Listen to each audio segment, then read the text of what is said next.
Beyond the Waves is a Hail Hail Media production. It may contain swear words and adult situations may be discussed. If you're in the company of underage Tims, turn off the show now and listen back later. If you'd like to get in touch with the show, email us at beyondthewaves67@gmail.com. You can also reach us on Twitter at BTW Celtic Show, or check us out on Facebook and join our group at Beyond the Waves. Hail, hail, and keep the faith.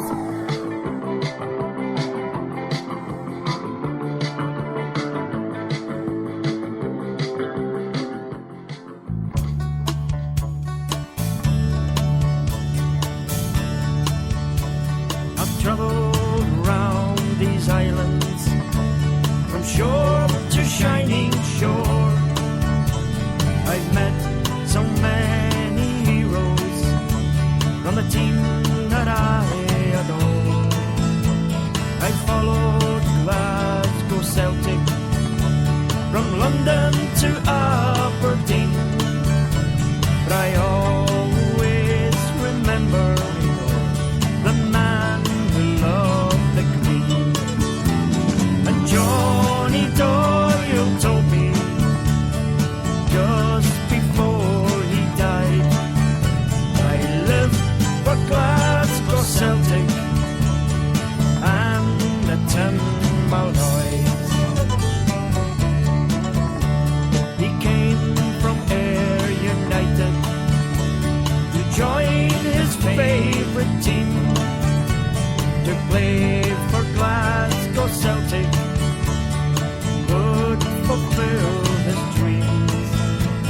Around about St. Patrick's Day, side by Big Jock Steam, played only for the jersey, was the man who loved the Queen. And Johnny Doyle told me just before he died, I live for Glasgow Celtic and the Timberloys. In Europe 1980, he made a gallant bid. He capped a great performance against Real Madrid. He rose with two defenders to win the ball so clean. With Sabino and Camacho, was the man who loved the Queen. And Johnny Doyle told me just before he died, I live for Glasgow Celtic and the Timberloys. So in your prayers remember a gallant Celtic son, his young life cut so cruelly in 1981. The 19th of October is a day that I'll be seen, browsing through my photos of the man who loved the Queen. And Johnny Doyle told me just before he died, I live for Glasgow Celtic and the Timberloys. Yes, I live for Glasgow Celtic and the Timberloys.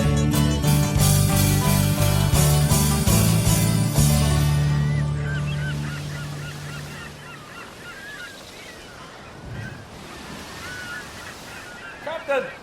Captain! Land ahoy!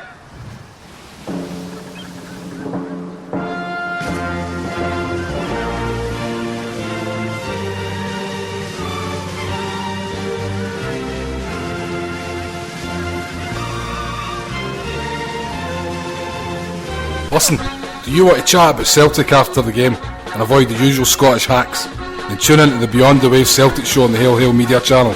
telling you, Graham, the Rev, the coach, they're there after every game to take your calls and talk you down from the ledge if need be. The guys are live after every single match, and you can catch them at www.spreaker.com and then just search for Hail Hail Media. So if you'd like some Celtic discussion that'll make you feel a bit Yankee Doodle dandy, tune into Beyond the Waves radio show. Yankee Doodle. The atmosphere when they hear us cheer as we sing the Celtic song.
Welcome to the Beyond the Waves Celtic Football Show. My name is Graham Wilson.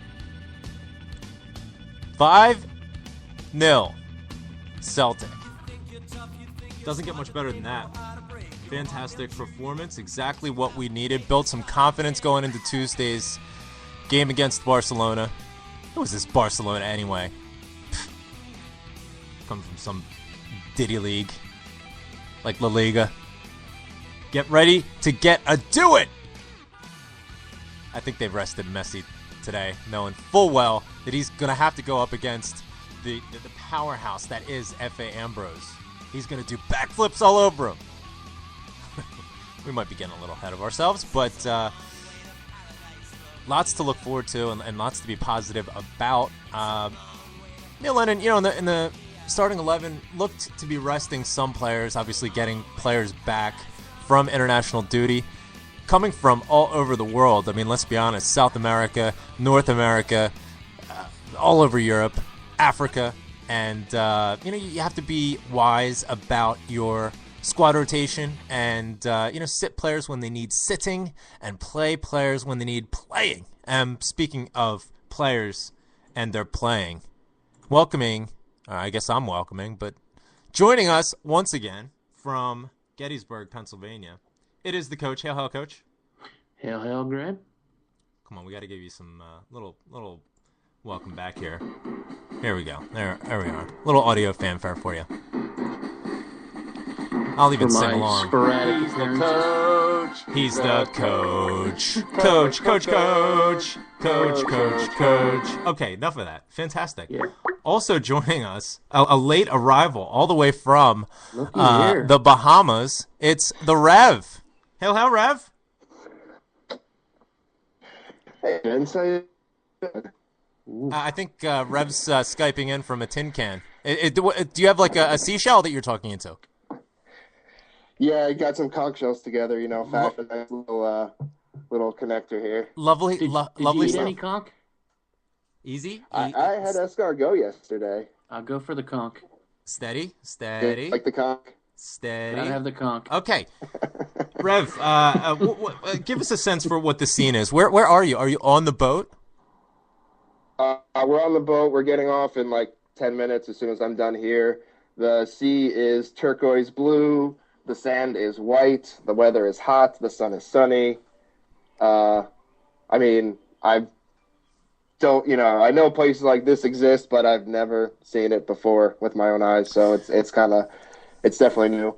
To give the listeners a bit of background, Rev, you're on a cruise just now. You left from Port Canaveral, Florida, and you've been cruising over to the Bahamas. So you're about to disembark in Nassau, of course, the Bahamas. So by now you've gotten word of the triumphant 5-0 victory over the Buddies today. Did you have a chance to see any of it? Okay. Yeah, I just they turned.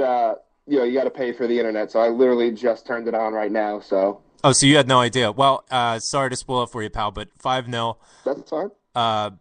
Victor Wanyama had 5 goals today. It was unbelievable, and F.A. Ambrose backflipped over the crossbar. I don't think it was one of those games. Yeah. I don't think anybody has seen the likes of that ever, really. No. Victor Wanyama with a brace, and we'll talk to you about the game as well as the listener. Victor Wanyama, 2 goals, one of them just outside the box, and just a lovely just outside of his right foot, swerved just away from the keeper. He had the brace. F.A. Ambrose, I believe that's opening his Celtic account with just putting one away that the keeper just absolutely had a howler with. Gary Hooper had a goal, and Tony Watt as well. So if you put the marker down on Tony Watt, that was well advised before the game started. 5-0, building a lot of confidence going into this game on Tuesday. Looked like really none of the players on the pitch today put a foot wrong, and just fantastic stuff.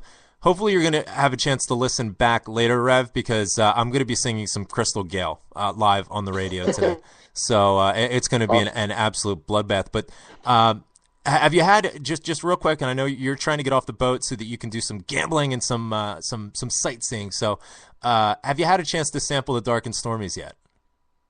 I didn't. The first night, I had to get my sea legs. Amy, unfortunately, was a bit under the weather. And I was doing okay, but I just didn't want to throw any alcohol into the mix. Yesterday, when we were in port, I started drinking, but I just had like the drink of the day, whatever, something orangey, pineapple, and fruity, and just like had you, a couple Red Stripe. Yeah, fantastic. Great stuff. But yeah, so today, when we go out on the beach, we'll see what's good there, and we're going snorkeling and rafting and such. Fantastic. Well, listen, we don't want to keep you. Please give our best to Amy, and thank you so much for calling in. Before we let you go, we have some fanfare for you as well. We don't want you to feel left out. Let's see. What did I do with it? Here you go. This will be your theme for sitting on the beach today. Little action. Little action music. We need to get you a boombox so you can walk down the main drag in Nassau. Awesome. To put out the vibe to all the Bahama Mamas. Bahama Mom. So hey, I gotta give them props. I was out eating like the buffet places that they had today, and they're playing like J.B. Buffett and Bob and stuff. But they played like some old '60s ska, like oh god, Don Drummond and Desmond Decker, and I caught this is my cup of tea here, so I was caught quite by surprise. You can't beat a bit of Desmond Decker, absolutely. Wait till you get off the boat and you get some Lee Scratch Perry, and then you're in it. I hope so. Then you're in it. Very, very good, pal. Listen, we won't keep you. We'll let you get back to it, but thanks for calling in. Best to Amy, and enjoy your time sunning yourself. And have you had anybody, real quick, last question, have you had anybody approach you asking for autographs or maybe like a picture with you? Have people maybe been intimidated meeting their hero? Actually, funny story though, yesterday, last night we went to this one bar on the boat, and they were doing karaoke, and the MC was from Dundee, and I was wearing my hoops yesterday, and I heard him talk, I recognized the accent, and then he's just doing a spiel, and he says from Dundee, and I stopped a couple of times as he was walking by. He wanted nothing to do with me. I knew he saw me, so I don't know if he's a zombie or disgruntled, Dundee or United fan, but he was not coming near our table at all. Just give him the old Vicky. Just give him the man. Vicky and walk away. So yeah, that was fun. That was fun yesterday. Fantastic. Well, don't let So, us yeah, keep I'm you. gonna enjoy the day now even more, knowing that we got a good win. So Fantastic. Well, listen, enjoy your holiday, as they would say over here, or over there, and over here, your vacation. And we look forward to your return, your triumphant return, well rested next week, and keep spreading the good word. absolutely. All right, hail, hail, brother. Be good. Dark and Keep it, Stormies. guys. Dark and Stormies. Get the Gosling's ginger beer. I'm telling you, you won't go wrong. Be good. You got it. All right. Later. The Rev checking in. He's on the boat. So we've had people all over the world, including at sea. The Rev checking in. As I mentioned before, he's on vacation right now. He's doing a cruise through the. Dude is a team player. He is the Caribbean. He checks in. He lets us know what's up. He didn't even know the score. We gave him the score, and we should have gave him the Yankee score. I'm sure he knows that by now. But we have plenty of time to rub that in. But that's a good shout. That's a good shout there, Coach. Hey, before we go any further, I want to read out an email that we got this week. I absolutely love this. And we got so much great feedback from the Paul Arkin interview last week, talking to him about his latest book, By Any Means Necessary, A Journey with Celtic Bandpots. Absolutely fantastic book. I've read it 1.5 times now, and I really enjoy it. But Debbie gets in touch, Debbie Woodard. She says, hi, just finishing listening to the most recent podcast and really enjoyed it. I guess I just wanted to thank you for the time and effort put into producing the shows. I've been listening for about a year now and really enjoy them, as I do most of the Hail Hail Media output. I've been a season ticket holder for about 20 years now, since I was a kid, but now I have a 550-mile round trip to get to Celtic games due to working in England. I still try to get to most of the weekend games, and listening to the podcast in the car makes the journey north a little bit more bearable, and so you deserve thanks for that alone. For Celtic supporters like myself, it shows like yours that are fantastic, because living in England, I don't have the day-to-day interaction with other Celtic fans. I can identify with that. I intended emailing for a while just because you should know the show is appreciated by ordinary Celtic fans like me. Thanks, Debbie. Debbie, thank you. Thanks so much for getting in touch. That really makes it worthwhile, and it's very inspirational. So, Debbie, if you're listening, thank you. Please drive safely, although it was in Waitai, so I'm not sure if she was heading up to Paisley. But nonetheless, what a display. Coach, do you have a chance? Tie. I get it. Did you have a chance to watch the game today? Yeah. My alarm went off at the right time, but my body didn't, so I was about 15 minutes behind. But I had it recording downstairs and caught up at halftime. So what was your makings of this game? What hard to find anything to be critical about in that game. Really was. I mean, first 10 minutes seemed like it was going to be a passing clinic, but that was okay. They were making a lot of good, quick passes, which if we're going by what we expect for Barcelona, we're not going to get too much time with the ball. Then You're going to need quick passing. Exactly. So not bad there. No, I definitely picked up the same. I think St. Mirren was a good team to be playing leading up to Barcelona because they didn't park the bus. They came to play, and at least tried to score. No, you know what? That's a good point. I mean, we did find, especially in transition, plenty of space, and they did, as Danny Lennon's sides have done in the past. They came out to play football. Never minus the borderline shocking challenges in the middle of the park, but nonetheless, the one that right before halftime, Graham Carey. Yeah. Who was that? Was that on? Was it Ledley? I think it was Ledley. Yeah. I can't believe he didn't get a card on that. Yeah. There was two challenges back to back. Well, I think one was on Ledley and the other one on Matthews, and both of them were shocking. There's another one where Tony Watt got absolutely clattered, and I'm at a loss. He took a beating all day long. He did, and he was really the standout performer for me. It was Tony Watt. There were a lot of comments on Twitter before the game started about Tony Watt starting. He's the player to watch, and I'm glad that he got on the score sheet because he definitely deserved to score. I mean, he was just running the fullbacks. He's got some pace. Yeah, he was running them ragged down the flank. I mean, obviously he's a center forward or striker, but he seems to find that outlet down through the wide channel. And when he has support coming through the middle, that is an explosive combination. I mean, it's almost a similar dynamic to what Sammy does down the left, except I think Tony Watt has a bit more technique, a bit more skill with the ball at his feet. Sammy wasn't obviously even on the bench today. Neil Lennon mentioning that he has a bit of soreness in his arm, but should be ready to go on Tuesday, so that's good. I would expect Sammy to be definitely on the starting 11 for that tie. I think, like I mentioned before, the starting 11 was set out to rest certain players. Scott Brown, obviously, the ongoing hip injury. We'll talk about that a little bit later. I think we should just shut him down. I think that by delaying, when he's going to have this surgery, it's not a question of if, it's when. He's going to need surgery. That's delaying when he's going to be able to come back and be fully fit, if he can be fully fit. But, I'm not sure that playing in the international break for him was the wisest move. Fortunately, he played a half and just decided to rein it in. But, there's so much to play for, especially with this Champions League campaign that's really going to be heating up here starting this week. Once again, if we can take anything from this tie away at the new camp, we really have it's really in our favor. So, Victor Wanyama, once again, man of the match performance. Can't take that away from him. 2 goals, and he was just absolutely everywhere in the middle of the park. One thing that I noticed is you don't see much of Wanyama's pace going forward, in transition, from time to time, but his pace in recovery at times is absolutely it's breathtaking, especially when, we have a corner coming in, when we send everybody up, especially, you're having Ambrose and Wanyama up there. You want the big men right in the middle, especially with the quality that they've shown. Victor Wanyama had a header that it was like it was shot out of a gun towards the end of the game, hit the crossbar. But you want those places, you want those players rather up front. But his pace in recovery, when we just had Matthews back there sort of covering the middle of the park, it was like Wanyama came out of nowhere.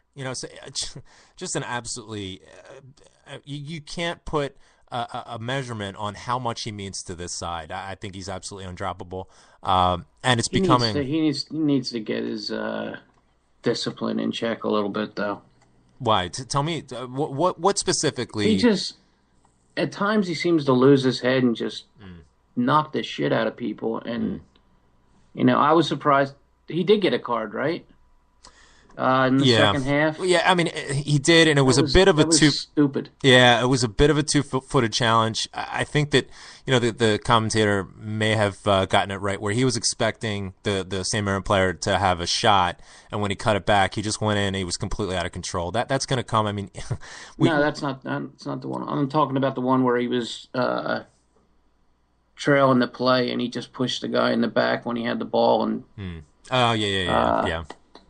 I think that's the play he got the card on, right? And that would make sense because he did. It was taking the player down from behind, but right. He was had his 2 goals, probably feeling great and just just lost his head a little bit. Yeah, I would.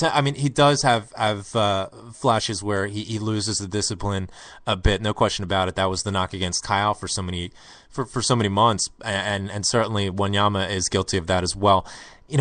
I'll say the same about Wanyama that I said about Kyle at the time. I think he could do with a bit more of the intelligent aggression, where he keeps it a bit more in check. But I don't want to take a lot of that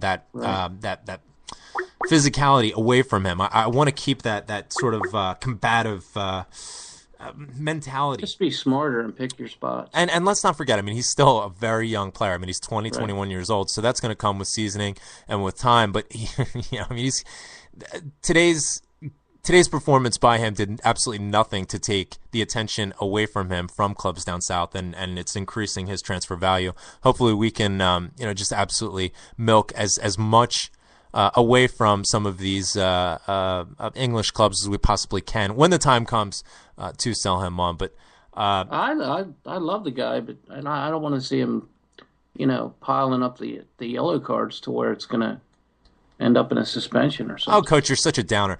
We have a caller. No, I'm not. We have a caller. I said I love the guy. Yeah, I love him too. I don't say that about guys too much. There's nothing wrong with that. We have a caller now. It's Davey from the Over and Over show. You're live on Beyond the Waves Celtic Football Show. Hail, Davey. What's the crack? Davey, are you there? Did we lose Davey? Oh, that's no good. I don't have any audio coming in from him. Let me see. I was chanting. There he is. He was getting it ready. Davey, you there? I hear something. It's like he's on the road. Oh, he just hung up. Maybe he butt dialed us. I got a big question mark. Interesting. So he's writing. Go ahead. Davey, if you're listening, try us back again. We would love to have you on. And anybody who's listening, we're taking calls today. We want to hear from you. Lots of topics to discuss. Danny McGrain was announced today that, or not today, but this week that he is joining the first team. He's the first team coach now. What are your thoughts on that? Is that a good move? Is that, and why? I mean, what's Danny McGrain going to bring that is just going to be so valuable to this? To the side, there's so many things. I mean, in my mind, having Danny McGrain. I mean, obviously, here is a man who is a Jock Stein disciple. I mean, straight to the legend himself. He's a Jock Stein disciple. Or you can even say maybe he's a Jock Stein disciple once removed. I mean, he played most of his career for Billy McNeil, Davey Hay, who were Stein disciples, obviously playing with the Lisbon Lions themselves. But here we have a guy who may have a bit of a different angle or a different take on man management, especially, and not to take anything away from Alan Thompson. I mean, I think he was a fantastic first team coach, but this isn't one of Lenny's mates. This is I think we're going to inject a much more professionalism into the side with training on a day-to-day basis. This is a guy who isn't going to be afraid to tell Lenny when he disagrees and really inject his thoughts in there. And there's more of an opportunity for disagreement, which I think is positive in many ways. I think that if you have a coaching staff that's made up of too many similarities, you tend to get a bit one-dimensional. I like a bit of diversity there, especially with the gravitas that a Danny McGrain has. And it's great to see him. He's a Celtic legend, and he belongs, on that bench. I think it's going to do a world of good for Neil Lennon. The older head, and apologies, Danny, but the more wiser head, the experienced head that people have been calling out for. To provide for Neil Lennon, I think has really been there the whole time, and now he's going to be sitting side by side with him in the dugout each week. I think it's a fantastic thing. Let me know what you think. Give us a Skype. You can add us as a contact on Skype at Beyond the Waves, all one word. Let us know what your thoughts are on that, as well as the performance today. What's your expectations for Tuesday? How could you not love having him as a coach? Well, you look at him, and especially as a Celtic supporter, I mean, think about like Dylan McGeoch. He grew up a Celtic supporter. He knows the history of the club. Even maybe some of the newer guys who have learned about the club during their time here, and then you look at him, and it's like, that's legend right there. That's living legend. He's been there.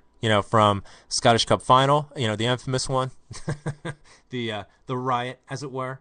All the way down the line. He came through with Steen himself. So I'm really excited about that. I think it's a fantastic thing. We have another caller. Sean Lee, you're live on Beyond the Waves Celtic Football Show. Hail, pal.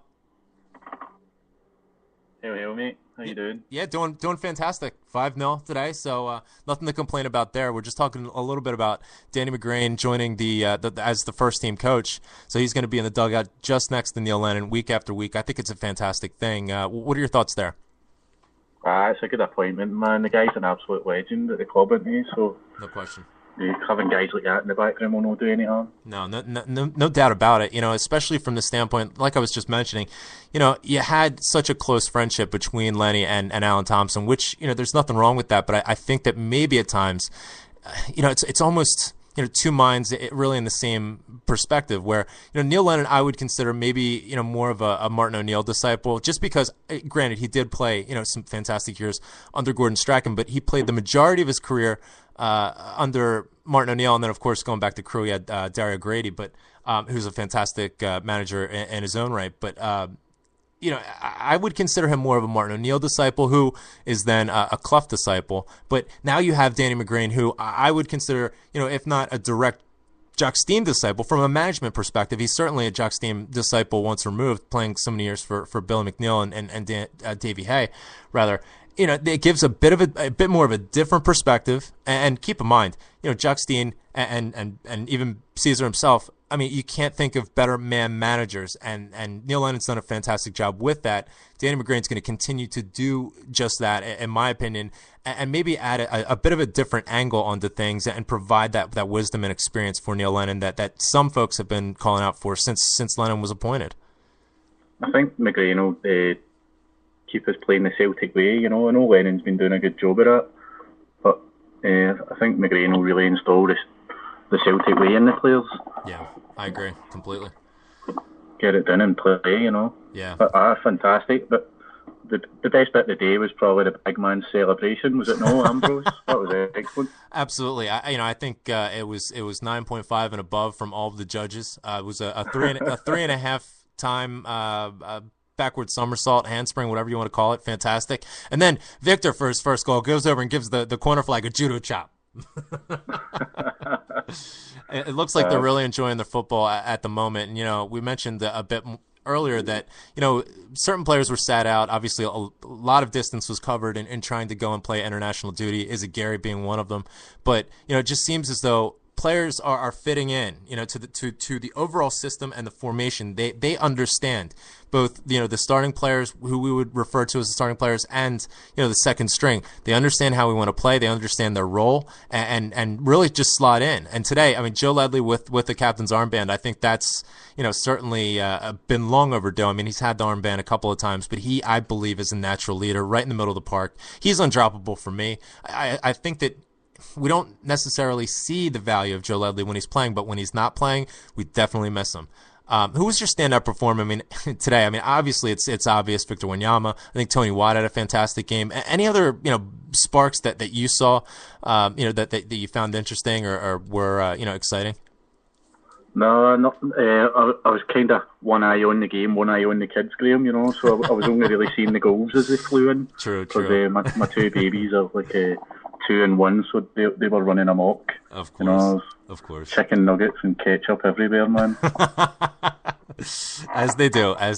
Fantastic. What's your expectations going into Tuesday? Coming up against Barcelona, get a lot of comments from a lot of folks, Paul Larkin, the great Paul Larkin included, who say, and I agree with this to a certain extent, where this is Celtic, and we bow down to no one, and on the day we can beat any team on the face of the earth, but we're going up against maybe one of the greatest, if not the greatest, club football side that's ever roamed the earth. Well, what are your expectations? For me, I'd be delighted if we could get a point out of this. I could see ways where we could get the 3 points, but a point for me would be superb. Not many teams do that. What do you think? A point would be that would be heaven, man. Right now, if they just done us 2-0, I would actually be happy. I just don't want to go over there and get embarrassed. Want to go, hope the team give themselves a good account, and then bring them back to Parkhead and hopefully get at least a point at Parkhead, Yeah, no question. And maybe I'm setting the ambition a wee bit low, but I went to Barcelona the last time we got them in the last 16, and me and my mate were walking up endless stairs, all the way up to the top deck of the new camp. Yeah. Trying to talk each other into, we can get back in this if we get the first goal. Yeah. And then we opened the doors and we seen the stadium before us, and it was just like, we've got fucking no chance. So it's going to be the same for the players. A lot of them are going there for the first time as well. It would just blow them away. Yeah. I'd be happy. Seriously, if we don't get hammered, I'll be happy. I good points. One thing that I'm focusing on at this point, which is framing my thinking, a lot of this is relative to expectations, so now, and we seem to go, from one plateau to the next, and once we overcome a certain barrier, then we reset the expectations to this is where we're supposed to be. We had coming into the season, if we could have gotten an away win in any of the Champions League qualifiers, we would have been delighted. Well, we got 2, and we looked, definitely the business in both of them. Okay, reset the expectations. Then, we get into the Champions League, get the 0-0 result. Not the worst, not the best, certainly. At home to Benfica, especially with Benfica, with the pedigree of that club coming in, especially with what they've done in the Champions League last season. Then we go away to Spartak, and the expectations weren't really all that. I would say the expectations going away to Spartak were similar to what I just mentioned there, where it's, well, this is a side that can be beaten, but, we just have to keep it tight, not make any mistakes, get the point, and then move on. We got the victory. And I think that, to your point, anybody that goes into the new camp is going to be starstruck. Let's make no mistake about it. I mean, the place is an absolute shrine. It's a cathedral, and it's massive, as you know firsthand. But I think that these players, especially certain players, are starting to get a sense of just how good they are. We saw it with Samaras last fall, where he really has just rejuvenated his career.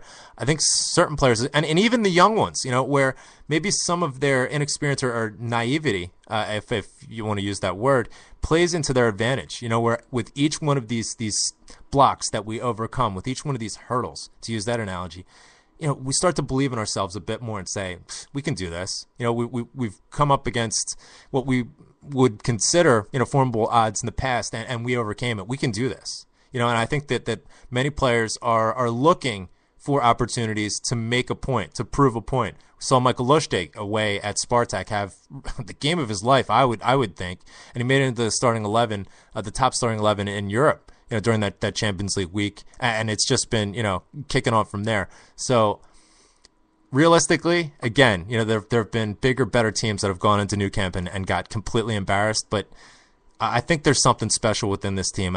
Fingers crossed. I'm not looking at this tie like, well, hopefully we don't get gubbed. I think we can get something, but things have to fall into the right place. I hope so, mate, but I'm not going to be... If it's a clean, fair game and we get beat 1 or 2-0, fair enough. If it's a shitty referee decision, which sometimes plagues us in Europe, I'll be a bit disappointed. But, that does happen from time to time. If it's a gubbing, I'll be a bit disappointed. I just want to go and, try and match them, give a good account of ourselves, and then bring them back to our patch and let's see what we can do at Celtic Park. Yep, makes sense, pal. Sean, thanks so much for calling in, pal. Hopefully we can call on you. I've been listening a long time, man. Keep up the good work. Really appreciate it. Now, you know what, the Rev, I think he's sipping Mai Tais or Bay Breezes by this point. He had to get off the boat. He's on vacation. He just called in the beginning of the show from the boat. So, all right. Well, if you're listening back, Rev, maybe next time, man. He'll. All right. Cheers, pal. Catch you later, guys. Cheers. That's Sean getting in touch. And I think, realistic perspective, looking to Tuesday. Any points we can get against Barcelona is a bonus. I would agree. Yeah, I think that, it's... Listen, like I just mentioned, we've sort of, approached and analyzed these upcoming ties from a humble perspective in the past, and this team continues to surprise us. We've been down. And it's looked completely dour and helpless and hopeless, and this team has surprised us. And they continue to surprise us. But the commonality and the consistency is, when you look at the long-term perspective, Neil Lennon keeps improving. It keeps getting better. Yes, there's going to be peaks, there's going to be troughs. But over the long haul, this team and the way that they play continues to get better, and a lot to be positive about. Looking forward to that. I guess it's kind of an obvious point, but we can't get behind early. Well, because I don't think this team's going to come back, from behind. Well, against Barcelona. Absolutely. They came back against Spartak, right? But they did come, and that was going to be my point. They came back against situation. Exactly. They did come back against Spartak. It is different, but let's not forget, this is a Spartak side that had a lead away at the Nou Camp. So they're no mugs. They can they can play with Barcelona. I know it's the whole if this team beats Chelsea, then all of a sudden they're the greatest. Well, it's rubbish. On the day, anything can happen. But on a wider perspective, and it's just sort of tempering the thoughts there. This Celtic side can play with just about anybody, and on their day and in the right circumstance, in the right situation, Barcelona cannot play their worst game and expect to take 3 points. And that, I think, is worth pointing out. As Sean pointed out just now, if it's going to be a gubbing, or if we're going to lose, from a horrible refereeing decision or something, I'll be disappointed. But if it's a good, hard-fought game, if it's a 1-0, 2-1, something like that, we can leave there with our heads held high, knowing that, again, bigger sides relatively and a recent perspective have gone into the new camp and absolutely had their jockstraps handed to them. So, like I mentioned, there are players on this side. Victor Wanyama is one of them, and we're seeing the makings of it from F.A. Ambrose. These are players that are looking to make a name. They're looking for opportunities like this. They're not turning up to make the numbers and take pictures and act as tourists. They're there to get a result. So is Gary Hooper. Gary Hooper is in a position now where, it's being debated as to whether or not he should be in that England side. He has a point to prove. He scored goals against Spartak Moscow. Definitely no mugs in the European perspective. Still got looked over for it. And in my mind, that was a complete folly in doing that. But he's got a point to prove. And I guarantee you, they can say whatever they want. They're not looking past St. Mirren, whatever. He has that date and then the home tie circled on his calendar because it's time to prove a point to Roy Hodgson. Get him on that plane. So he's going to be ready for it. Fraser Forster was in good form today. Obviously, the England call-up did him no harm. F. Ambrose's celebration, Coach. I heard Simi in the chat room say, "Let's all do the Ambrose." Simi, let me tell you something, brother. I'd wind up in the hospital if I even tried that. Your take is it? Do you tend to have different schools of thought? Some folks don't like the overly exuberant celebration. Other folks love it. It's a way for the player to express themselves. Obviously, he could break his neck doing that once, let alone 3.5 times. But or land on his hands and snap a wrist or something. It was impressive, though, wasn't it? Yeah, he's some player. He really is. He's really been impressive. Seems he's good for one howler of a pass per game, though. You know what? You're right. There's one moment per game where it seems as though maybe he loses focus for a half a second. Obviously, that was the Glenn Leuven's hallmark, and typically when Glenda would lose his focus, it would lead to letting in a goal. But Ambrose has, just like Wanyama, he has that pace and recovery, so that when he does make a mistake, he's right there. Right. That Leuven's just didn't have, and he's got a lot. He also has some skills with the ball. Yeah. Oh my God. I mean, his passing range is second to none, and like you said, I mean, his first touch is very good. They were bearing down on him when he had the ball, and he just dribbled right around him. Yep. Yeah, no question. Definitely a very handy player. Another player that came in today that we haven't seen much of. Well, one of two. First, we'll talk about Lasad. He seemed to float in and out of the game, but when we saw him, he was setting up opportunities. He should have scored a goal himself as well. Missed a bit of an opportunity, but it seems as though he's betting into this side and he's feeling his way into how we're playing just now, especially with that 4-3-3. What'd you make of his performance today, Lasad? Not too bad. He set up Hooper pretty nicely. Mm-hmm. Yeah, no question. No question. He didn't do anything wrong, I don't think. No, I don't think so. And what I look for in games like this are, how is he playing alongside a strike partner? Is he running into space? Is he opening up space? How is his first touch? Is he good with his back to goal? I saw a lot of good trapping, short passing, long passing. I think that he's a complete player. I really believe that. We haven't seen much in the way of his finishing just yet, but he's done a lot to contribute when he's come in, and that's very reassuring, especially considering he's with us for the long haul. We've How do you pronounce his surname? Lasad. No, his surname.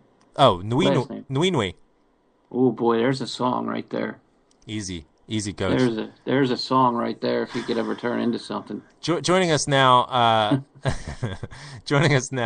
is from the fantastic Over and Over show. It's Davey. You're live on Beyond the Waves Celtic Football Show. Hello, Davey. All right, boys. Can you hear me this time? Yeah, I got you, pal. Yeah, what's beautiful. The crack? Good stuff. Just enjoyed the game today. It was very.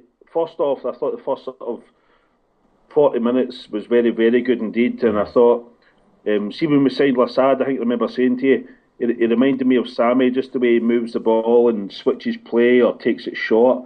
He's maybe not as dynamic as Sammy, but I think in terms of overall the squad, he's improved things, and just what you were saying earlier, some superb individual performances today, but superb individual performances within a team structure, which is what we're going to need midweek.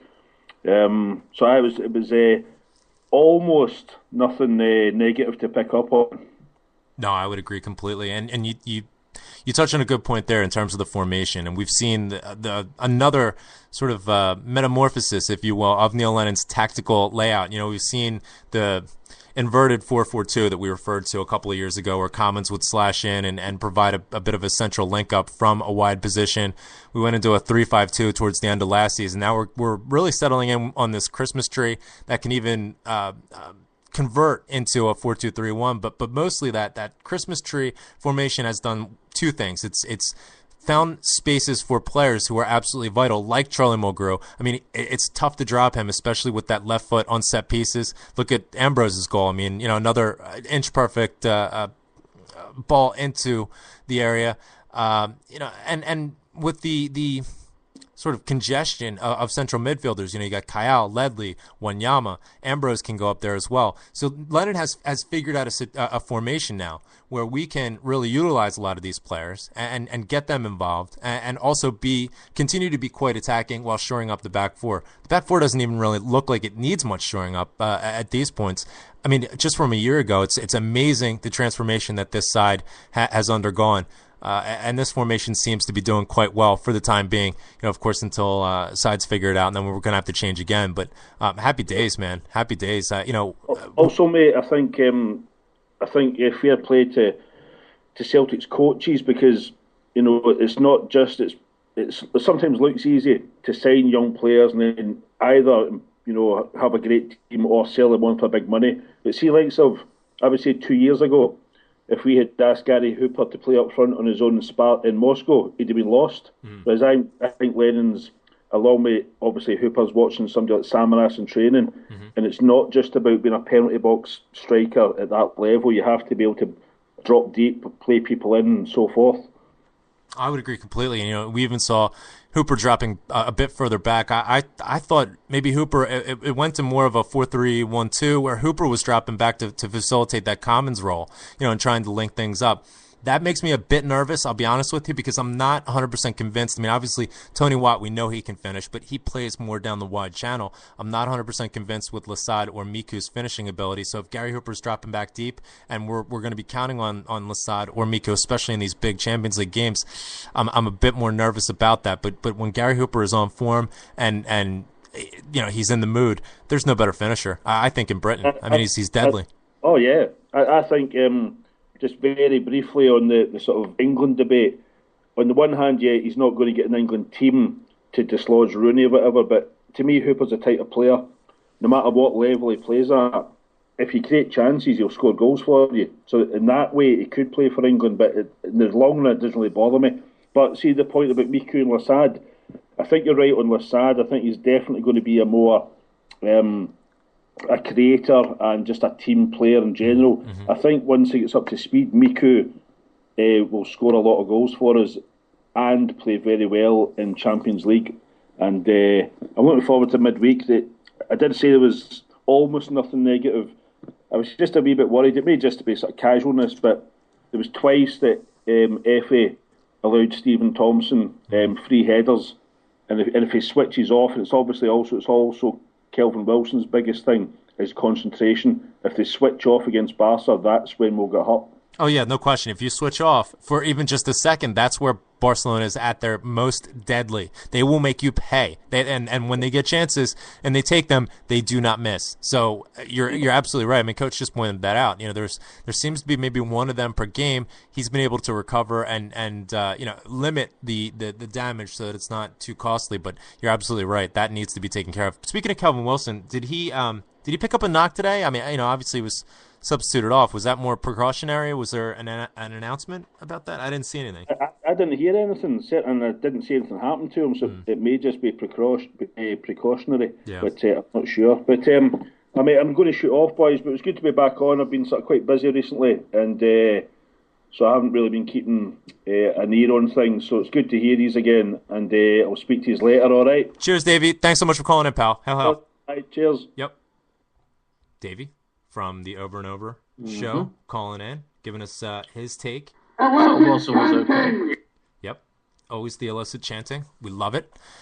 Can't get enough of it. He brings up, one thing that I will point out about Miku, and I think this is down more to rust than, his overall ability. I mean, you can tell, when some of the link up through Miku, his first touch really wasn't the greatest at times today. He did have some fantastic moments, but some of that link up, he lost the ball far too easily in certain circumstances. I think, and I hope that that's down to rust. You can tell there's a player in there, and when he has these ideas and they don't come off, and they cut to him with the camera, you can tell he's so disappointed by it. You can tell that he really believes in his ability, and I think that it'll come good. He just needs more time. He hasn't really had the opportunity to play with the starting 11. He's going to get his chance. We're running up into some fixture congestion coming up with League Cup, Cup ties, Champions League, lots of football to be played. I absolutely love it. But, the sooner that he can get bedded in and shake off the cobwebs, the better. But it was good to see him. Hopefully Wilson was substituted just to get, Izagiri a run out. Obviously, with him coming back, I believe he was coming back from Canada, but it might have been from Honduras. I thought that tie against Honduras, where they absolutely gubbed the Canadians 8-1. Sorry, Deco. I thought that was played at the BMO, but it may not have been. Tony Cassidy is checking in just now. Kelvin has a slight thigh strain, so hopefully he can get that sorted as soon as possible. Obviously, Charlie McGrose is more than adequate cover there at center half, especially with Izagiri regaining his form and looking the part. He didn't look bad today. No. Yeah, he looks the part. He looks a bit more confident. There was one instance where it seemed as though he got caught between two minds. Just dribbling the ball just into the top of the box. It seemed as though he couldn't figure out whether or not he was going to send them or have a go himself. And it was like, he almost had like a shot pass combination that just it was not the greatest. But his service on Tony Watt's goal was, it was just inch perfect. My thing is, when Izzy gets the ball down the flank, I immediately, it's just like, get by him. And sometimes he cuts it back. That's frustrating. That time, just sent it right past the St. Marin fullback, and his service, and I've been critical of Izzy's service in the past, but his service was exactly where it needed to be. Back post, Tony Watt, flying through the air, and pick it out. So, is there a chance he gets significant time on Tuesday? Tony Watt? Yeah. I think there's a very good chance. I would even think about starting him. It's getting to that point. We've talked about this in the past in terms of during Tony Watt's maturation and sort of easing him into the starting 11, easing him into the side. How much do you introduce him to, and how soon? And it's getting down to that time where you need. The decision gets harder and harder. Do you hold him back? Do you let him go? At this point, I think that what he gives this Celtic side going up against that Barcelona, let's be honest, we're not, like you said, we're not going to have much of the ball. But when we do have the ball, we need to keep it dynamic, and we need to run right at their fullbacks and stretch them. The one weakness that Barcelona has, relatively speaking, obviously, is their center half, their central defense. They're probably going to be going out with Mascherano as well as Alex Song. Two sort of converted holding midfielders moving back. Sergio Biscuits, I like to call him Biscuits, is suspended. For what? I don't know. I'm not sure that was a straight red that he'd be picked up, but hey, I'm not going to argue. Fantastic. Puyol is out. PK is going shoe shopping with his fiance, and so that sets up a bit of a quandary for the Catalans, the Catalan Giants. But that's really the space that we need to go into. They're not going to be lacking for pace. Mascherano as well as Song definitely have the speed, especially in recovery. But with the high line that they play, especially with Sammy, Sammy the Ninja, the Greek Ninja. Sometimes he can get in behind and if he can time those runs and peel off of them and have a lovely through ball, the likes of which Joe Ledley sent through for him at Ibrox 2 Januaries ago, then that can be deadly. Think back to the goal that Torres scored against Barcelona to send Chelsea past Barcelona last year. I could see something like that being very, very effective for us. Tony Watt can do the same down the right-hand side. But joining us now, the purveyor of CelticTalk.org, as well as just fantastic work with Hail Hail Media in general, the Hail Hail Media website, hailhailmedia.com. We have a new logo up, and we have lots of exciting announcements, and I'm sure he's going to tell us all about them. Josh Gaffney is joining Beyond the Waves Celtic Football Show. Hail, hail, Josh. Hail, hail, Graham. What is the latest from you, sir? I've mentioned, all of the latest and the exciting developments with Hail Hail Media, but your thoughts on the game today and looking ahead. Obviously, we're going to have a Paradise preview here in the next couple days running into it. I'm looking forward to it. What are your thoughts just generally about this Celtics side right now and our prospects for Tuesday? Well, it was a better game today than I could have hoped for. A 5-0 win. Can't ask for any better 5-star performance. With quite a lot of good individual performances, and the formation today just worked so well. I mean, agreed. St Mirren just weren't prepared to deal with their formation. I think they are more prepared to deal with a more 4-4-2 formation. Yep. And try battle it out in the midfield. But basically, we were just hoofing the ball up to we'll quickly pass the ball up to our three front men, which is so and getting behind the defence every single time. Definitely. In the air, we were very clinical today. The only bad thing about today, I think, was that sometimes we looked a bit not concentrated at the back. Yeah, we definitely lost focus in a couple of situations. Maybe, I don't want to speculate. I mean, taking St. Mirren lightly, I mean, they can hurt you. No question that they can score goals, but that level of focus and that concentration needs to go up another level, because as I mentioned, Barcelona will make you pay for that every single time. Your mistakes will wind up being their goals, and we have to limit them.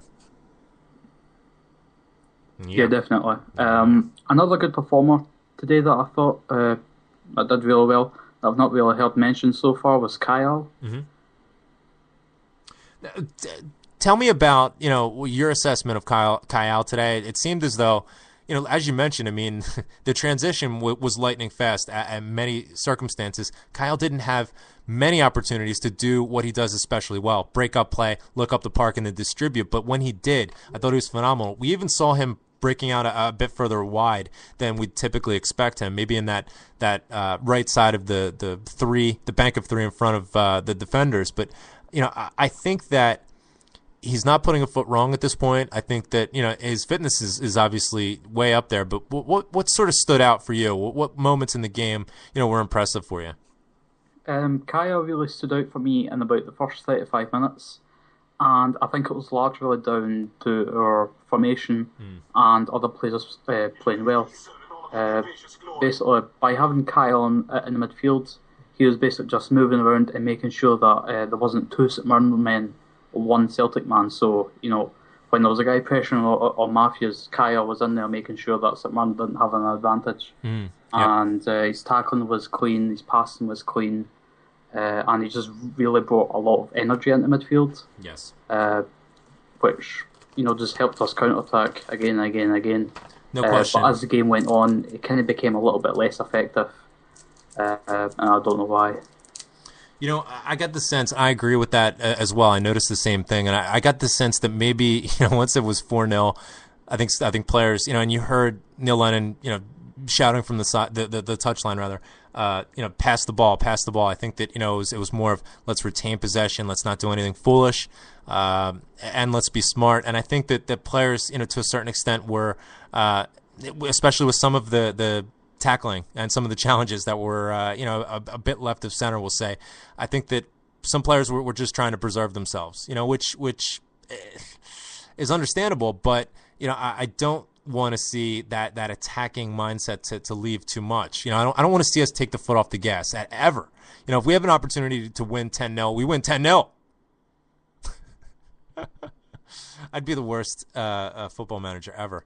Going into Tuesday, we're just trying to get an assessment here. It's all over the place. I mean, one thing is for certain: nobody is dead set, on, and just resolved that we're going to get gubbed. I think most, if not all, Celtic supporters think and believe that this side can go to the Camp Nou and get something. What are your thoughts? We can go there and get a result if we just fill the game with loads of energy. If we try to play slow and hold on to the ball and try and keep possession, it's not going to work. If we go and not necessarily attack them, but push on every single ball, make sure every single man is marked. Don't be lazy. Don't just stand around. Always, there's something. There'll always be a time for a player to do something. No really try to slow the game down or something like that. Just really push it on. Make sure they don't get just make sure that they can't sit on the ball, basically. Yeah, I mean, don't gift them anything. Don't give them anything easy. Don't make mistakes. Maintain your focus.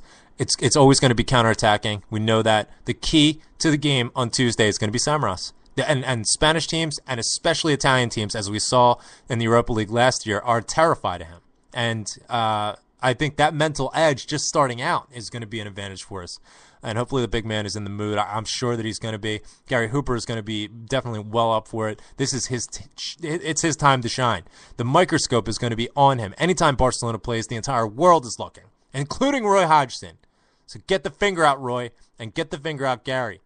And I think it's really up to him. You can debate about whether or not he is even ever going to get a look at this at a starting position in the England side. Let's look at Jermaine Defoe. Jermaine Defoe, in my opinion, I think Gary Hooper is every bit the player that Jermaine Defoe is in terms of what they offer. The sort of clinical finishing within the box, more of a front to goal sort of striker. Can play out wide a bit, but certainly most dangerous, most deadly in the box. Much different player to Andy Carroll, who in my opinion isn't even England class, let alone world class, or even Rooney, who again has a tendency to go out wide, but he can play anywhere, no question. But if you're gonna have a player that plays in that Jermaine Defoe, Gary Hooper type, why not give Gary Hooper a shot and see what he has? In a game against San Marino. I mean, come on. How much longer is Jermaine Defoe going to be able to play? You might as well see what you have with Gary Hooper. Get him on the plane. I think he definitely deserves a chance next time around. No question about it. Now, Josh, tell us about the latest with Hail Hail Media. We got a new logo, and then we have some other exciting developments. What's the latest? Hello. Hello. I think we lost Josh. So as we talked about a bit earlier in the show, and I sent out a tweet, we have a new logo that Josh did fantastic work for. Are you there, Josh? You hear me? I'm complimenting you. He's not taking the compliment. Say something negative, he'll jump right back in. The logo is absolutely fantastic. I have nothing but great things to say about it. You can check it out at hailhailmedia.com. You're probably noticing it in the chat room if you're listening live. He's done exceptional work with the website itself. So, check it out for yourself, hailhailmedia.com. And we will also be having a store that's opening up where you can get the Hail Hail Media logo on a T-shirt or a mug. Or, you know what? I want some badges. Get the Hail Hail Media logo on a badge. Put it on my scarf with all the rest of the badges. That'd be fantastic. We got to get the wee gaffer on that. iPad case. iPad cover. Yeah, definitely. Spaceballs, the action figure. Spaceballs, the cereal. Can we get a flamethrower? The kids love it. No, but important point with that. I will have details. I'll be tweeting it out for the Hail Hail Media merchandise, the T-shirts, etc. And $1 for every shirt is going to charity. So, obviously we're selling the shirts for cost, and then an additional $1 will be added to each purchase that will go to a charity. And I don't really have clarity in terms of what the charity is going to be specifically, but certainly this is not going to be any sort of money-making scheme. Certainly, so in other words, 100% of the profits go to charity. Thank you so much for succinctly putting that. I'm. It's like the guy on the games today said. He said 7 days from now. Just say a fucking week. Well, get coach on the plane. So the website is fantastic. The website is hailhailmedia.spreadshirt.com. So it's going through Spreadshirt. You know it's quality. You know it's great. American Apparel. The T-shirts are quality. I've gotten several of them through Rebel. That's easy for me to say. Rebel. So check them out. hailhailmedia.com or hailhailmedia.spreadshirt.com. Exciting stuff going on with Hail Hail Media. Speaking of which, Danny O'Connor. How about Danny O'Connor, ranked 15th in the world, and he's obviously an up and coming boxer, an American from the Northeast, training currently in Houston. He was out at the Houston Emerald CSC this morning.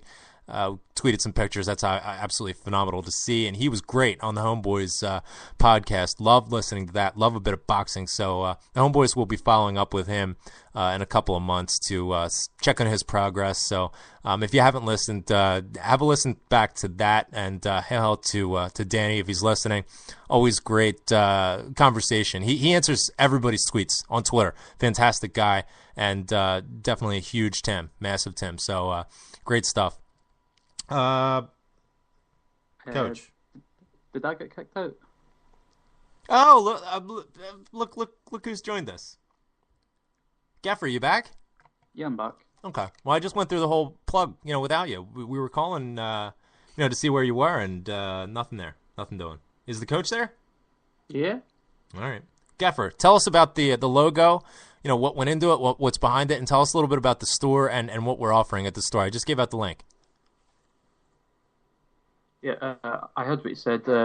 Basically, the last logo, I liked it. It was good, but it wasn't really adaptable for the future. And down the line, I know that it needs to be changed. Basically, because of the techniques I used to design it.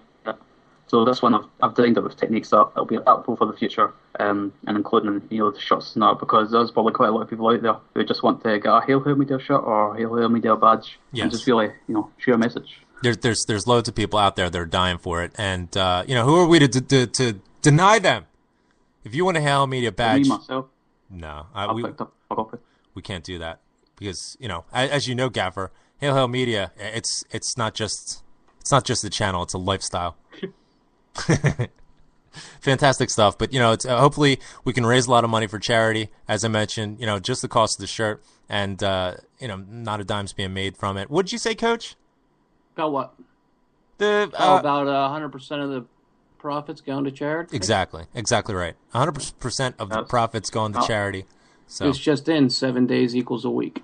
On anybody's calendar, I think so. Fantastic stuff. What else is going on, Josh? In regards to Hail Hail Media? Or anything.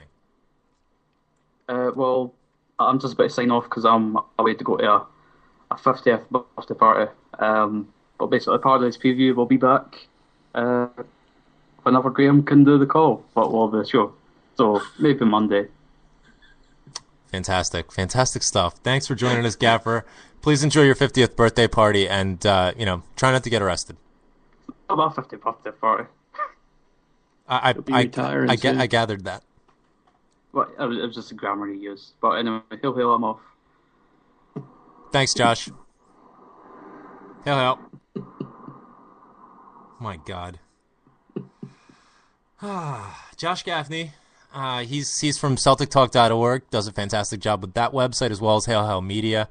He's the Grammar Police. And you can find him on Paradise Preview as well. And when he's kind enough to let me on, I join him for that. And it's a cracking listen. So check it out on the Hail Hail Media. I wanted to ask him about I was just looking at the website, about the South Park style drawing of Paul Larkin. That's brilliant. I know. I think the illustrations are fantastic. Coach is referring to, there's a big link, and thank you to Josh for putting that up. There's a big link to, again, that interview, now infamous interview with Paul Larkin about his upcoming book, which I'm telling you, it is phenomenal. You're definitely going to want to pick up a copy for yourself, and the book launch as well, November 27th, I believe, and that is not to be missed as well. I think it's full, so if you haven't gotten your ticket, you're pretty much screwed. Hey, speaking of charity, I made an agreement several weeks ago with the Parrot, a.k.a. Steve Monahan, a.k.a. Cash and Carry, a.k.a. Mellow Birds. That I was going to sing a Crystal Gale song, and he was going to make a donation to the We Oscar appeal as a result of it. And I'm going to fulfill my end of the bargain. So if you have sensitive ears, I would suggest turning the volume down now. You've heard me sing in the past. It's not pretty, but if it's for We Oscar, I will do it, and I'll pretty much do anything. So this is to raise some additional funds for the We Oscar appeal, which you can find on Twitter at @we_Oscar, as well as oscarknox.blogspot.com for more information. He's had a trying time, no question about it, during his time here in the United States, here in Philadelphia specifically. Unfortunately, he's not going to be able to undergo the immunotherapy just now. They discovered a heart problem, and then he had some lung issues that it was looking really bad for a while. Fortunately, he's recovered, and he's looking great, and the pictures are up on the website, so definitely check that out. But okay, here we go. This is Crystal Gale. Coach, you ready for this? Did you say Crystal Graham? No, Crystal Gale. Oh, okay. I got a cough drop in, though, because I got a bit of a sore throat. I've had, the man flu for... no excuses. I've had the man flu for about, 3 weeks. Let me just get my lyrics. Hang on. Trying to delay. All right. This is for you, Steven, a.k.a. the Parrot.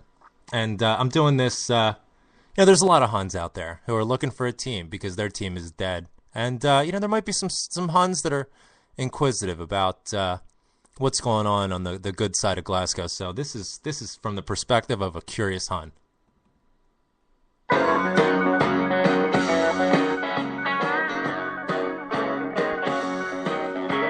Midnight, one More night without sleeping, watching till the morning comes creeping. Green door, what's that secret you're keeping? There's an old piano and they play it hot behind the green door. Don't know what they're doing, but they laugh a lot behind the green door. They'd let me in so I could find out what's behind the green door. Knocked once, tried to tell them I've been there. Door slam, hospitality's thin there. Wonder just what's going on in there. Saw an eyeball peeping behind the green door. Mess up the words. Behind the green door. Be crew behind the green door.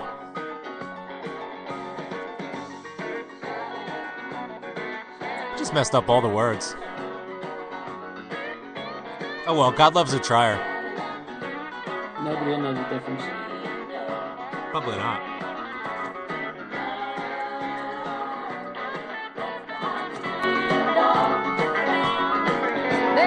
Hold on, when they play it hot behind the green door.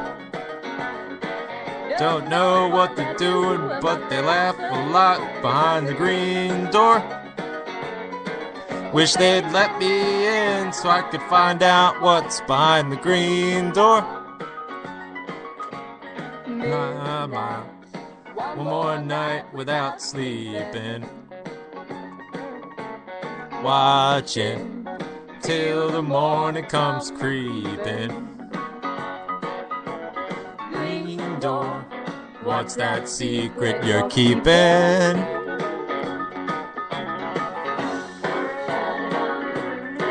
Oof, that's horrible. How much longer is there?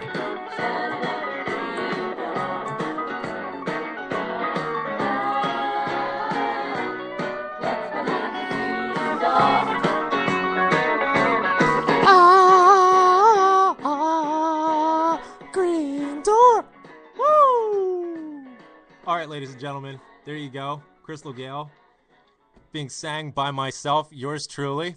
Let's see some of the chat. Here we go. Deco's getting in touch. Hell, pal. We're just going to go right into the new order. Thank you very much. Okay.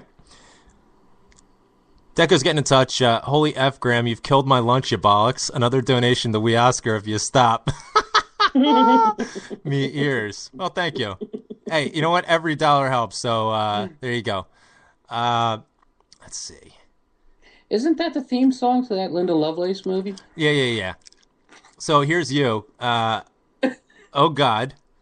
I effing love Crystal Gale. I guess that's Harper. Scott Richards, a.k.a. Yompy on Twitter. WTF. We don't know what that means. Simi, oh dear, LOL. Somerset Tim. Gary's getting in touch. Scott Richards, he wishes he was deaf. And, yeah, that's it. So there you go. Steven, the parrot, please make the donation. You're welcome to Deco. Right back at you. And there you go. I fulfilled my end. I'm a man of my word. And you'll embarrass yourself for donations. That's right. I will embarrass myself when it comes to the greater good. Supporting a worthy cause, and there's no more cause that's any more worthy than the We Oscar appeal. So please check it out and continue with the donations because it's very much appreciated and very needed. So God, thank God I got that over with. Let's see. The big tax case apparently is in, as per the great Rangers tax case announced last night. It will be announced, the results of, over the next couple of weeks. But what we can gather from the fact that we don't have specifics just yet is that they lost. I mean, let's be honest. If they would have won, and Rangers tax case put this out there beautifully, if they would have won, don't you think that every one of the Scottish dailies would have had it in print Friday night? Of course they would. And they all know it. And they all know they lost. To me, I'm past even caring. How many times can we celebrate the same exact thing? They're dead. They've been dead. The media is coming out and even saying that the current consummation of the filth is a completely different entity. The old entity is dead. Their history is gone. Their history will go with the big tax case. I'm done with it. Frankly, my dear, I don't give a damn. I don't give a damn. It's just, I've already celebrated this. We've already celebrated their death, and they're dead. And we're moving on. We're playing against Barcelona in the Nou Camp in the Champions League, sitting second in our group. We're in with a shot to get points from them. Put it down. We are in with a shot to get points off of Barca. Who did they play today? Queen of the South?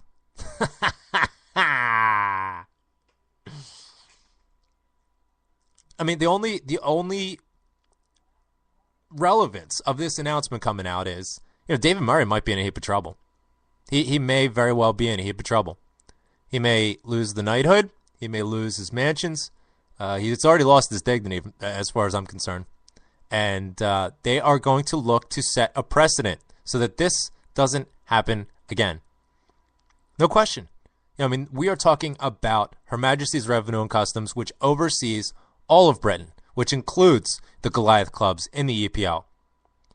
And they're going to want to make an example out of this. And Sir David Murray, as well as Duff and Phelps, may be in some hot water. We may be gently dumping Duff and Phelps into the boiling water. We don't want to just drop it in. Careful of the splashover. But that's the only interesting aspect of this. Their history is gone. Their club is gone. Whatever new consummation, that's to be dealt with on an ongoing basis. BDO is going through the liquidation process, and Sevco has a case to answer in terms of using the Rangers name, continuing as though, using their merchandising and the Rangers name as though nothing happened. I mean, that's ridiculous. And I would fully expect that there would be amendments to that so that they would no longer be able to do that. But, the full tax case coming out does nothing to change any of that. It confirms what we already knew.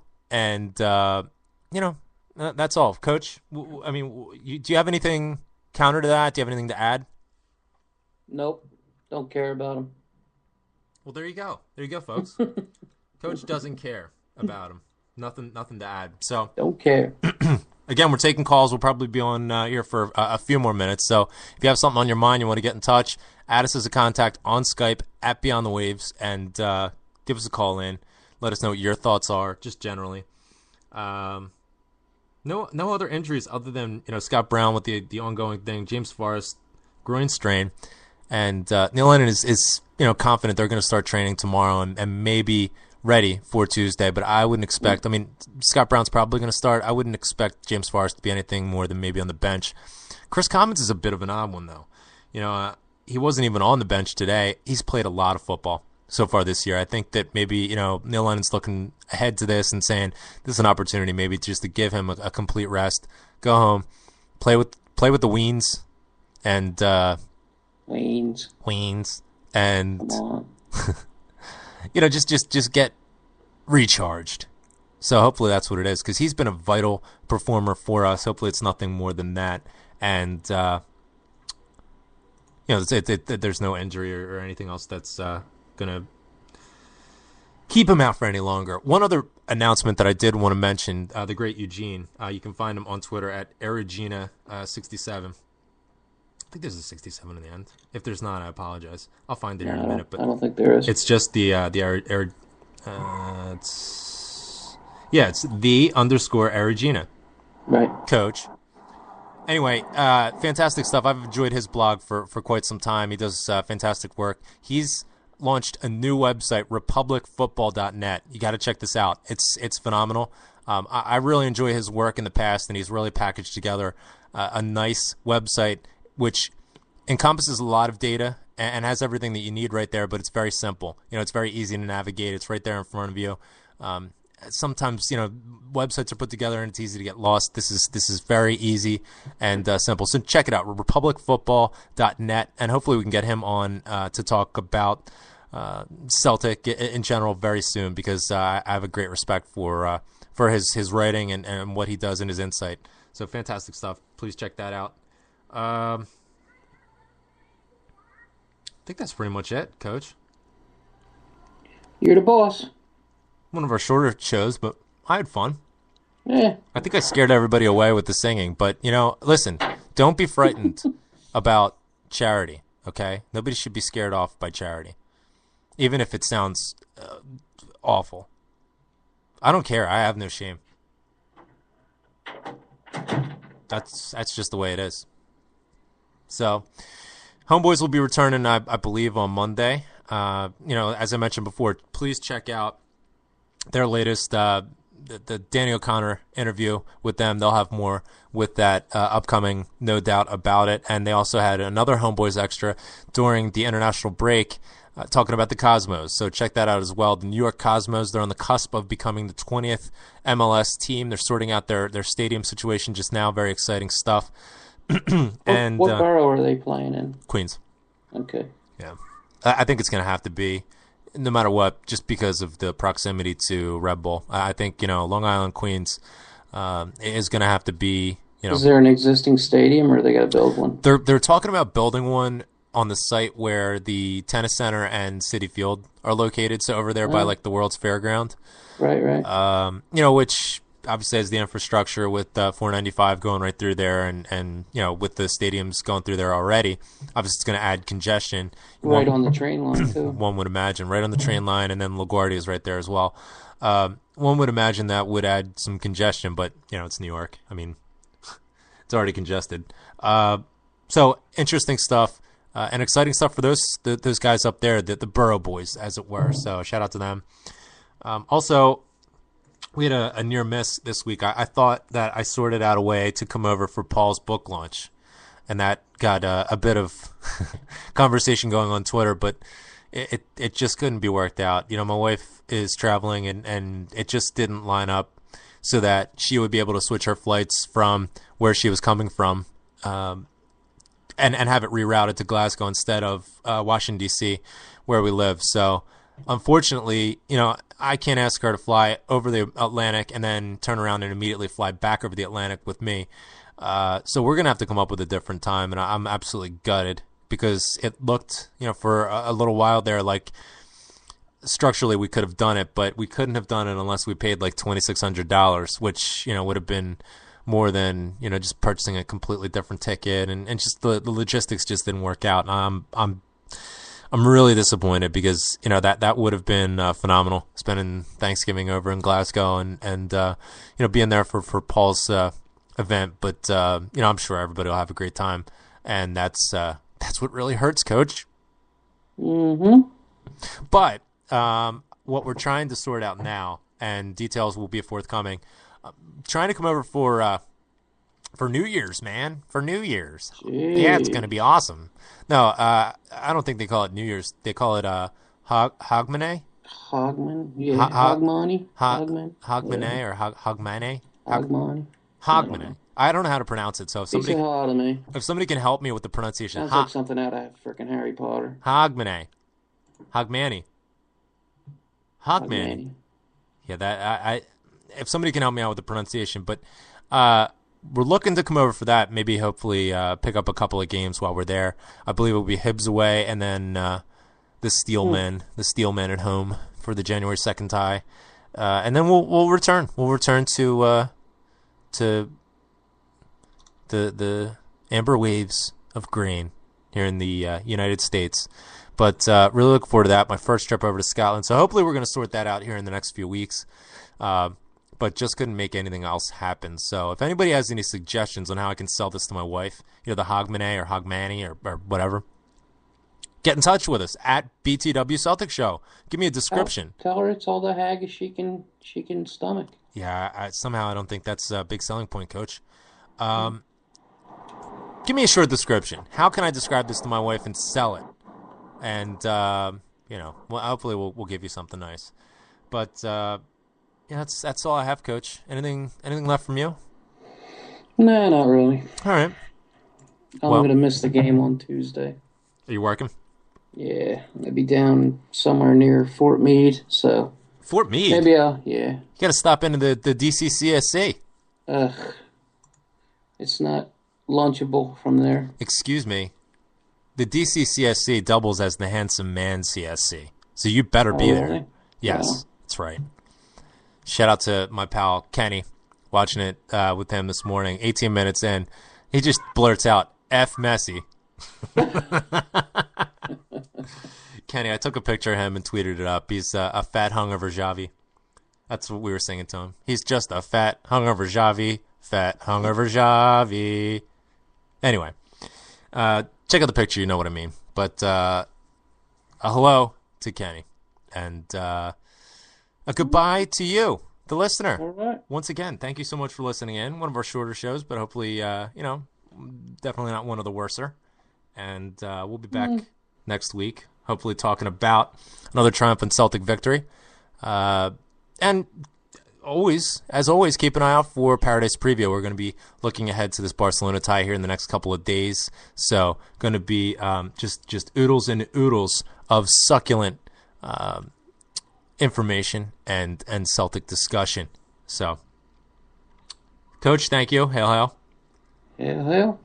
For the coach and for the Rev on his holiday. On a beach getting hammered. That's it, with his Dark and Stormies. Have a wonderful time, pal. And thank you so much to everyone who called in today. And Davey, Sean, Josh, and to everybody who listened. Really appreciate you. Week after week. We'll talk to you soon. Hail, hail. Taking us out, as always, it is Shane McGowan and the Pogues. Another 3 points, another spectacular performance. Hail, hail, and keep the faith. We'll talk to you soon.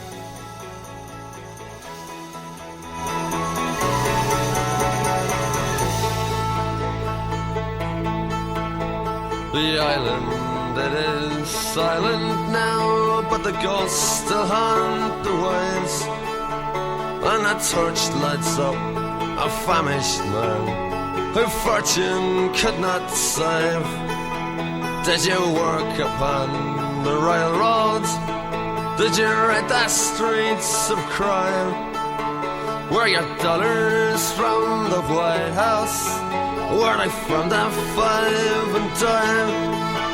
Did the old songs talk to cheer you and the dice still make you cry? Did you count the months and years, or did your teardrops quickly dry?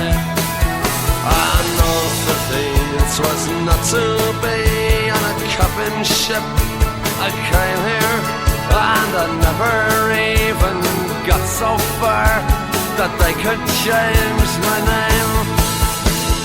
Thousands are sailing across the western ocean to a land of opportunity that some of them will never see.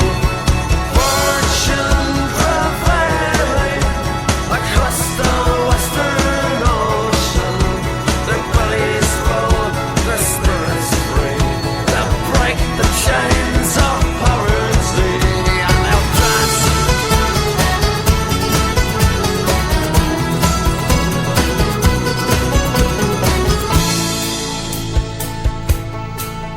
In Manhattan's desert twilight, in the dead of afternoon, we stepped hand in hand on Broadway, like the first man on the moon.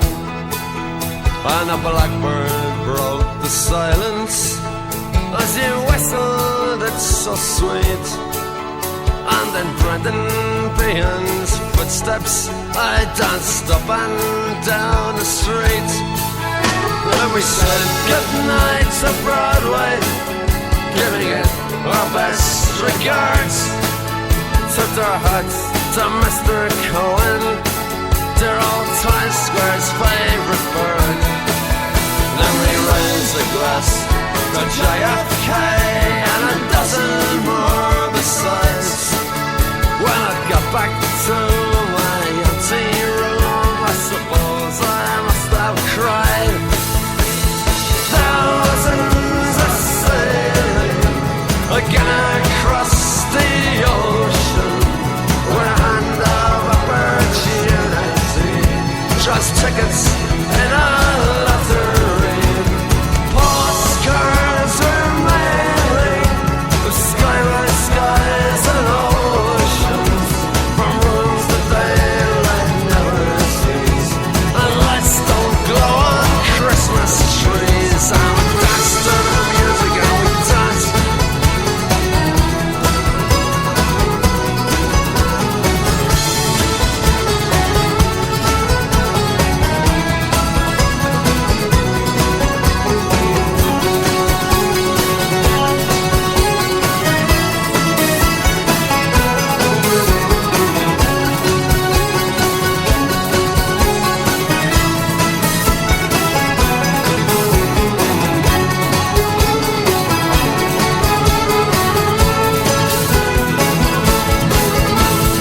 Thousands are sailing across the western ocean with a hand of opportunity. Trust tickets in a